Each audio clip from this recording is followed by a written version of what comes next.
Kita lanjutkan pengungkapan sukarela untuk orang pribadi, ada tambahan aturan khusus teman-teman. Gitu ya. Mari kita lihat. Oke, WP orang pribadi yang memiliki harta yang diperoleh mulai dari 1 Januari 2016 sampai dengan 31 Desember 2020 gitu ya, yang belum dilaporkan di SPT, maka bisa mengikuti teks amnesti jilid 2 ini dengan mensubmit surat pemberitahuan pengungkapan harta yang diperoleh 1 Januari 2016 sampai dengan 31 Desember 2020, ya, dengan syarat masih dimiliki sampai dengan 31 Desember 2020 dan belum dilaporkan di SPT tahunan 2020. Oke, kemudian tambahan harta bersih tersebut diakui sebagai tambahan penghasilan tahun 2020 dan akan dikenakan PPh final ya. Kalau teks amnesti jilid 1 dulu uang tebusan, sekarang PPh final. Tapi harus memenuhi syarat ini, yaitu pertama, tidak sedang dilakukan pemeriksaan untuk tahun pajak 2016 sampai 2020 ya. Kemudian tidak sedang dilakukan pemeriksaan bukti permulaan dari 2016 sampai 2020. Kemudian tidak sedang dilakukan penyidikan tindak pidana perpajakan gitu ya. Tidak sedang berada dalam proses peradilan atas tindak pidana di bidang perpajakan. Dan atau tidak sedang menjalani hukuman pidana atas tindak pidana di bidang perpajakan. Kalau teks amnesti jilid 1 dulu, maka ketika dilakukan teks amnesti jilid 1 dulu, kita submit surat pernyataan begitu, maka pemeriksaan pun akan dihentikan gitu ya. Penyidikan pun juga akan dihentikan dengan uang tebusan tadi ya. Nah, yang TA jilid 2 ini sedikit berbeda. Seperti ini teman-teman. Jadi kalau udah diperiksa maka tidak bisa dilakukan lagi atau kita tidak bisa mengikuti teks amnesti jilid 2 ini. Selanjutnya di pasal 9 diatur bagaimana besarnya PPh final gitu ya. Sama dengan yang kita jelaskan di atas, tapi ini khusus orang pribadi dan khususnya lagi adalah harta-harta yang belum dilaporkan yang diperoleh 1 Januari 2016 sampai dengan 31 Desember 2020. Oke. DPP kali tarif ya. DPP-nya adalah harta bersih. Kemudian harta bersih itu apa? Harta dikurangi hutang. Harta bersih adalah harta bersih yang belum atau kurang dilaporkan dalam SPT tahunan PPh orang pribadi tahun pajak 2020 ya. Seperti yang kita bahas tadi. Oke, bagaimana dengan nilai hartanya gitu ya? Maka nilai hartanya adalah ketika dia bentuknya adalah kas atau setara kas, maka nilai nominal. Kemudian yang kedua, ketika hartanya berupa selain kas atau setara kas, maka menggunakan harga perolehan. Oke, kita lihat ya. Di sini di orang pribadi yang di TA2 ini sebesar 12% teman-teman ya. Kemudian untuk kasus kedua 14%. Oke, kemudian harta di luar negeri akan dikenakan 12% gitu ya. Kemudian kalau dia tidak diinvestasikan di dua sektor ini kena 14% teman-teman ya. Dan yang paling tinggi tentu saja ketika dia tidak dibawa ke Indonesia ya, yaitu 18%. Oke, kita lanjutkan di pasal 10 teman-teman ya. Jadi orang pribadi yang belum dilaporkan di SPT harta bersihnya diperoleh 1 Januari 2016 sampai dengan 31 Desember 2020 bisa mengikuti TA2 ini dengan mensubmit surat pemberitahuan pengungkapan harta kemudian 1 Januari sampai dengan 30 Juni 2022 ya. Syaratnya apa saja kurang lebih, yaitu memiliki NPWP, kemudian membayar PPh yang bersifat final, kemudian menyampaikan SPT tahunan PPh tahun pajak 2020 begitu ya. Dan kemudian berikutnya adalah mencabut permohonan-permohonan ini apabila wajib pajak ketika mengajukan itu masih mengajukan beberapa permohonan-permohonan ke Direktorat Jenderal Pajak gitu ya. Harus dicabut dulu. Apa saja itu? Yaitu pengembalian kelebihan pembayar pajak, kemudian pengurangan atau penghapusan sanksi administrasi. Kemudian berikutnya pengurangan atau pembatalan surat ketetapan pajak yang tidak benar, kemudian pengungkapan atau pembatalan surat tagihan pajak yang tidak benar, kemudian keberatan, pembetulan, banding, gugatan, dan atau peninjauan kembali ya.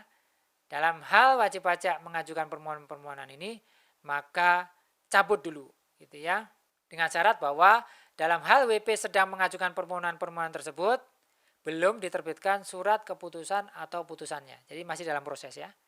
Oke, kita lihat untuk kasus yang pertama ya, yang diberikan lingkaran merah, ya apa saja yang harus dilampirkan gitu ya. Nah, itu kurang lebih seperti ini teman-teman.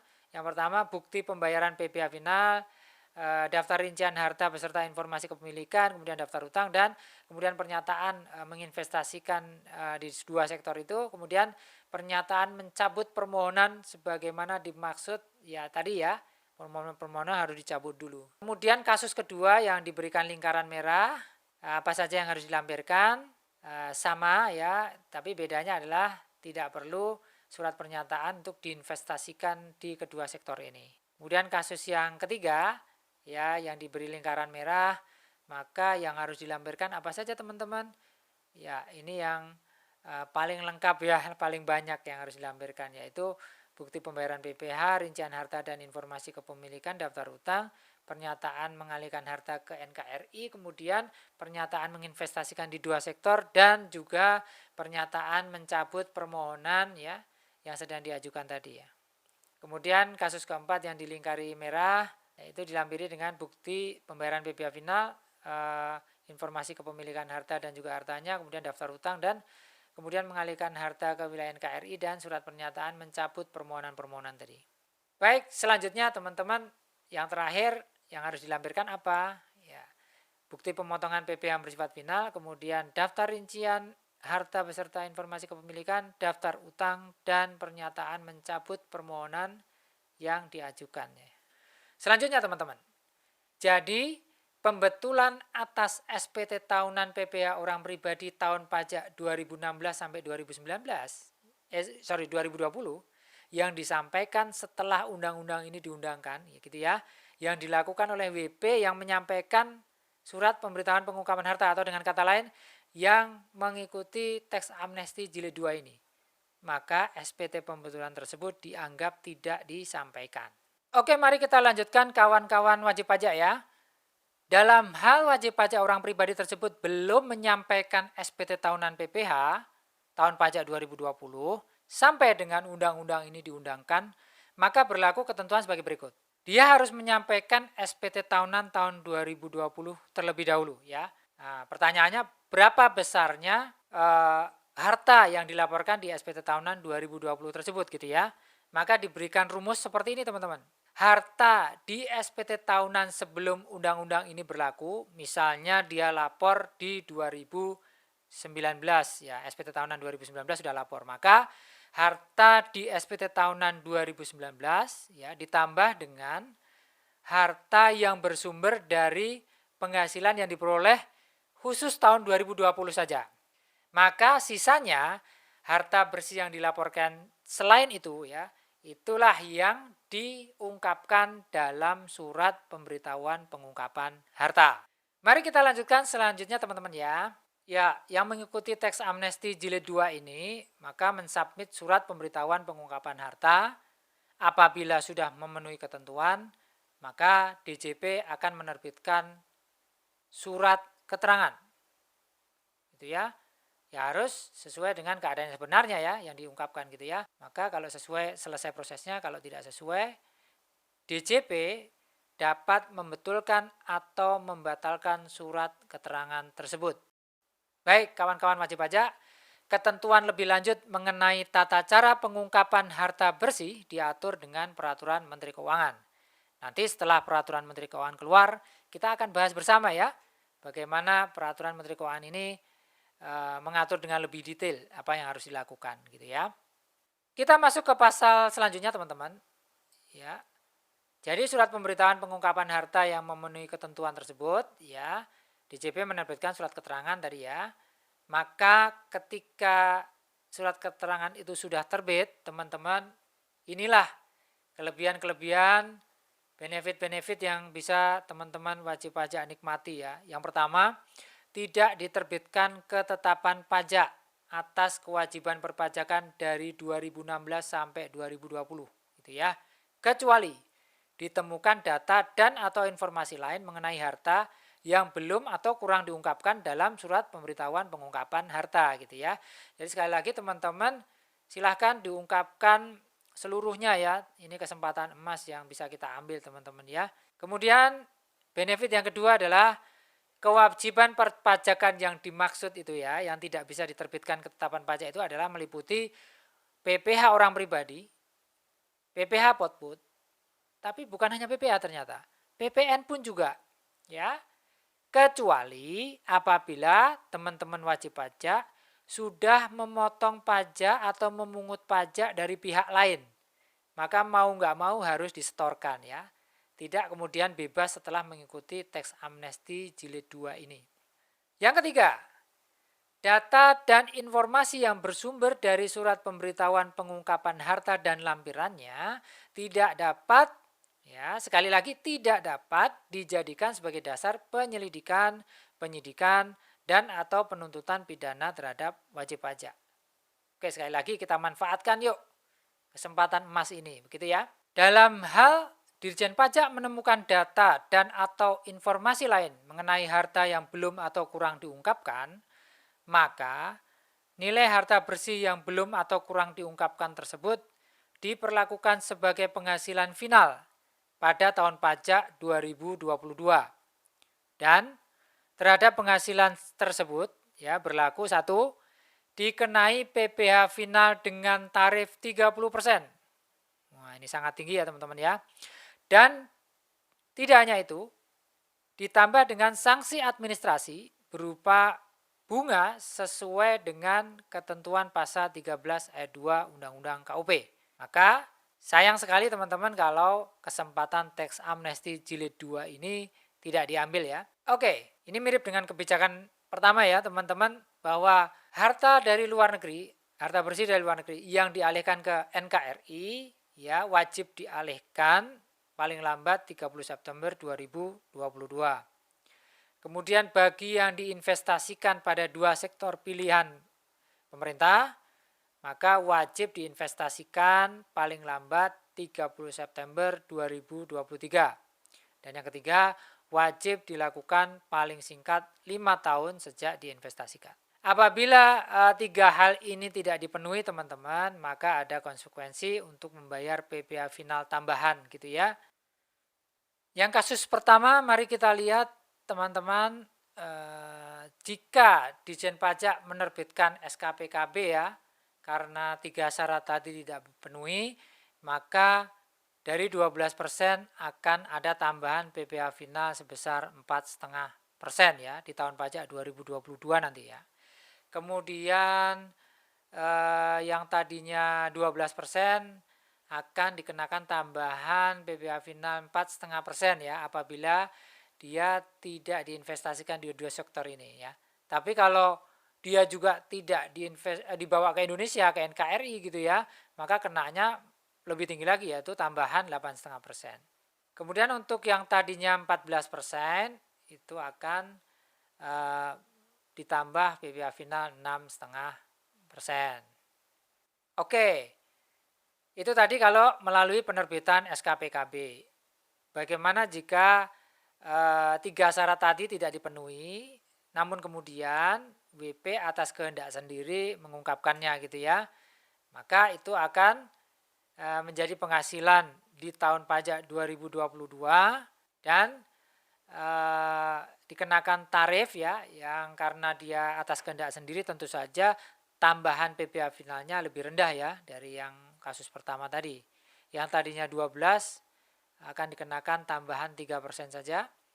Kemudian yang tadinya 12% mendapatkan tambahan 3% atau 7% ya.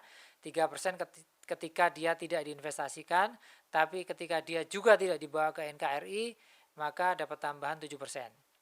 Kemudian untuk yang tadinya 14%, kalau dia tidak dibawa ke NKRI gitu ya, maka akan ada tambahan 5% lagi. Begitu ya teman-teman, kawan-kawan wajib pajak. Kita ilustrasikan dengan contoh-contoh ya. Pada tanggal 10 Januari 2022, Tuan B menyampaikan surat pemberitahuan pengungkapan harta atas harta bersih berupa uang tunai sebesar 1 miliar yang berada di Indonesia. Dan belum diungkapkan dalam SPT tahunan PPh orang pribadi tahun pajak 2020. Tuan B juga menyatakan akan menginvestasikan uang tunai tersebut ke dalam instrumen surat berharga negara. Oleh karena itu, Tuan B memperoleh tarif PPh final sebesar 12% dalam pengungkapan harta bersih tersebut. Sehingga 12% kali 1 miliar yaitu 120 juta. Contoh berikutnya, lanjutan dari contoh 4 ya. Dalam hal diketahui bahwa Tuan B masih memiliki harta bersih berupa uang tunai sebesar 100 juta yang belum diungkapkan dalam surat pemberitahuan pengungkapan harta pada tanggal 10 Januari 2022, maka apabila Dirjen Pajak menerbitkan SKPKB pada tanggal 4 Februari 2023, ya, perhitungan dalam SKPKB adalah sebagai berikut. Yang pertama, harta yang tidak diungkapkan sebesar 30% kali 100 juta yaitu 30 juta. Kemudian ditambah dengan sanksi administrasi berupa bunga karena SKP-nya terbit Februari baru 2 bulan ya, sehingga 1% kali 2 bulan kali 30 juta. Kita asumsikan tarif bunga administrasi yang berlaku 1% gitu ya. Sehingga 1% kali 2 bulan kali 30 juta ketemu angka 600.000. Sehingga total yang masih harus dibayar dalam SKPKB sebesar 30.600.000. Lanjutan dari contoh 5, dalam hal diketahui bahwa Tuan B sampai dengan tanggal 30 September 2023 hanya menginvestasikan 40% saja bagian harta bersih yang diungkapkan, sehingga terdapat 60% bagian harta bersih yang tidak diinvestasikan ya. Nah, apabila Dirjen Pajak menerbitkan SKPKB pada tanggal 15 Oktober 2023, perhitungan dalam SKPKB adalah sebagai berikut. 1. Bagian harta bersih yang tidak diinvestasikan ke dalam surat berharga negara, 60%-nya yaitu 600 juta. Maka pengenaan tambahan PPh finalnya adalah 4,5% kali 600 juta tersebut ya, ketemu angka 27 juta. Kalau ini SKPKB, bagaimana jika wajib pajak dengan kemauan sendiri mengungkapkan gitu ya. Nah, contoh 7 kita lihat. Dalam hal Tuan B dengan kehendak sendiri mengungkapkan kepada Dirjen Pajak mengenai bagian harta bersih yang tidak diinvestasikan tersebut, serta menyetorkan sendiri tambahan PPh final, maka perhitungan tambahan PPh final adalah sebagai berikut. Bagian harta yang tidak diinvestasikan 600 juta, kemudian pengenaan tambahan PPh final 3% kali 600 juta, ketemu angka 18 juta. Oke, selanjutnya ketentuan lebih lanjut mengenai tata cara pengalihan harta ke NKRI, kemudian investasi harta bersihnya, kemudian instrumen surat berharga negaranya gitu ya, akan diatur dengan detail nanti ya di Peraturan Menteri Keuangan. Kita akan buat video lagi ya teman-teman ketika Peraturan Menteri Keuangan tersebut sudah terbit. Demikian teman-teman sekalian, semoga bermanfaat dan sekali lagi manfaatkan betul kesempatan emas ini ya teman-teman. Bagi teman-teman yang ingin berdiskusi silahkan menghubungi nomor yang telah kami tulis di link di bawah ini ya. Begitu teman-teman, sampai ketemu lagi, semoga bermanfaat. Mohon maaf jika ada salah-salah kata atau perbuatan. Terima kasih. Sampai ketemu lagi di sesi berikutnya. Saya Muhammad Hikmah. Wassalamualaikum warahmatullahi wabarakatuh.